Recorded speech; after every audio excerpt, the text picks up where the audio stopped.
हैं जयपुर। इस बीच वहां से कॉल आ चुका है नवीन कुमार जी का। नवीन साहब नमस्कार। नमस्कार साहब। नमस्कार सर। बताएं, कोहली साहब आपके साथ हैं, आपके जो भी उलझन है दूर करेंगे। हाँ जी। हाँ बताया सर, जाए। मेरा ये सवाल है हम्म। कि 2007 में हमने एक्सिस, ये मैक्स लाइफ हाउस है, मैक्स लाइफ इंश्योरेंस कंपनी, और जो एक्सिस बैंक हो गई, एक्सिस इंश्योरेंस हो गई, तो उससे 2007 में यूलिप एक पॉलिसी ली थी हमने, जी जिसमें 2,73,000 के आसपास समय अशोर्ड था। तो हमने क्या है कि अभी वो 18 साल की पॉलिसी थी, तो हमने बीच बीच में उसमें कुछ पार्शियल पेमेंट ले दिए। जी तो अभी 2025 में, फरवरी 2025 में जब इसका पेमेंट हुआ, मैच्योर हुई, जी तो उन्होंने जो हमें पेमेंट किया, तो उसमें क्या है कि जो हमारे को इनकम हुई थी, जी मतलब मैच्योरिटी अमाउंट माइनस जो हमने प्रीमियम पे किया, जी उसके ऊपर 2% टैक्स काट के हमें पेमेंट कर दिया। जी तो मेरा ये सवाल था कि मैं जानना चाह रहा था कि सर इसके ऊपर मतलब हमारी क्या टैक्स लाइबिलिटी है।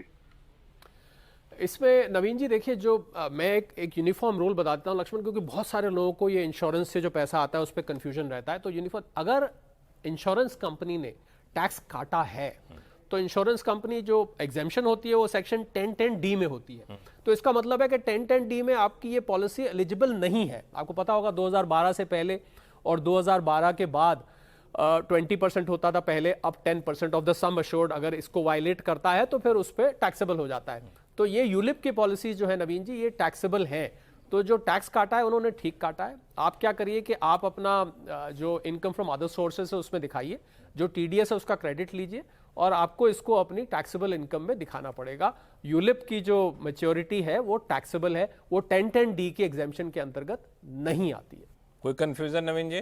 मैं मेरे मतलब जो ये जो टैक्स रेट जो लगेगी, टैक्स रेट मतलब जो मेरा स्लैब अभी में आ रहा है उसके अंदर लगेगा पैसा। जो टैक्स रेट लगेगा आपका, जो 2% उन्होंने काटा है, पहली बात तो आप उसका क्रेडिट ले सकते हैं। हाँ, जिस स्लैब में आप आ रहे हैं उस स्लैब में इसको आप लेंगे। जिस भी स्लैब में आप 30% में है या उससे कम वाले में, उसी स्लैब में लेंगे।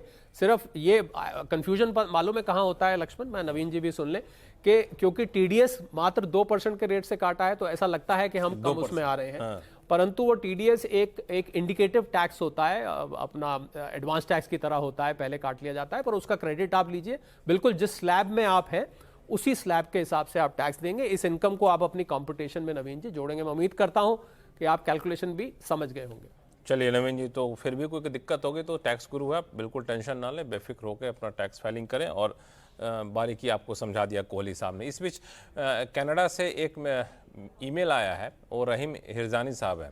वैसे तो ये एनआरआई हैं, 2002 से टोरंटो में रह रहे हैं, और लेकिन इनको इंडिया में भी कई सारी आमदनी हो रही है। जैसे शॉर्ट टर्म कैपिटल गेंस हुआ है, बीएससी पे इन्होंने कुछ शेयर बेचे थे, और सेविंग अकाउंट भी है, वहाँ से उनको कुछ ब्याज मिला है, और शेयरों पर इनको डिविडेंड भी मिला। यानी यहाँ पे लगता है शेयर बाजार में ठीक ठाक पैसा लगा रखा है इन्होंने।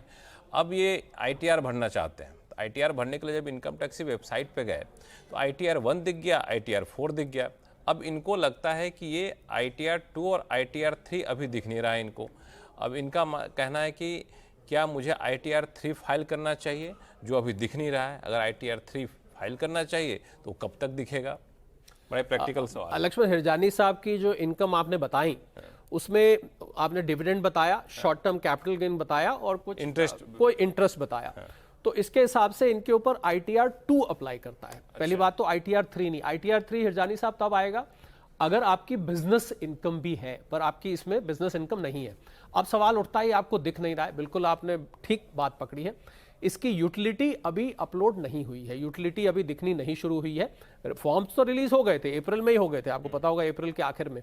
पर और लक्ष्मण शायद कम लोग जानते हैं, इसी वजह से ये जो तारीख भी बढ़ाई गई, इसी उसका कारण, क्योंकि जो चेंजेस हुए थे बजट में, उनको यूटिलिटीज में कन्वर्ट करना वो एक सॉफ्टवेयर का प्रोसेस होता है। आपने ठीक कहा, थोड़े दिन इंतजार करिए हिरजानी साहब, आपको ये आईटीआर 2 दिखना शुरू हो जाएगा, और आप आईटीआर 2 उस टाइम डाउनलोड करके और उसको ऑफलाइन भरिए, ऑनलाइन भरिए, जैसे भी आप करना चाहते हैं आप कर सकते हैं। हालांकि ये बता दूं कि जो अभी हम लोग बातें कर रहे हैं, जब इस शो की रिकॉर्डिंग हो रही है तब तक ये नहीं दिख रहा है। हो सकता है जब तक आप देखें तब तक दिख भी तो जाए। कभी भी चालू वेबसाइट चेक करते रहिए, क्योंकि समय काफ़ी है, तो एक आध दिन बाद भी दिखेगा तो कोई दिक्कत नहीं, लेकिन डेडलाइन से काफ़ी पहले भर लेंगे तो ज़्यादा अच्छा रहेगा। और फिर भी कोई दिक्कत हो रहीम साहब तो आप टैक्स गुरु से संपर्क करिएगा, और भी दिक्कतें होंगी तो उसको हम लोग सुलझाने की कोशिश करेंगे। कोहली साहब बहुत बहुत धन्यवाद साहब सवालों का जवाब देने के लिए। टैक्स गुरु में फिलहाल इतना ही। अगर आपके पास कोई भी सवाल हो, इनकम टैक्स से जुड़ा हुआ हो या फिर जीएसटी से, तो आप हमें लिख भेजिए tax@moneycontrol.com पर। जी हाँ, जब आप सवाल भेजें तो अपना नाम और मोबाइल नंबर ज़रूर भेजें, ताकि ऐसे ही सीधे आपको टैक्स गुरु से, टैक्स एक्सपर्ट से रूबरू करा सकूं और आपकी हर उलझन को दूर कर सकूं। टैक्स गुरु में फिलहाल इतना ही। देखते रहिए CNBC आवाज़। नमस्कार।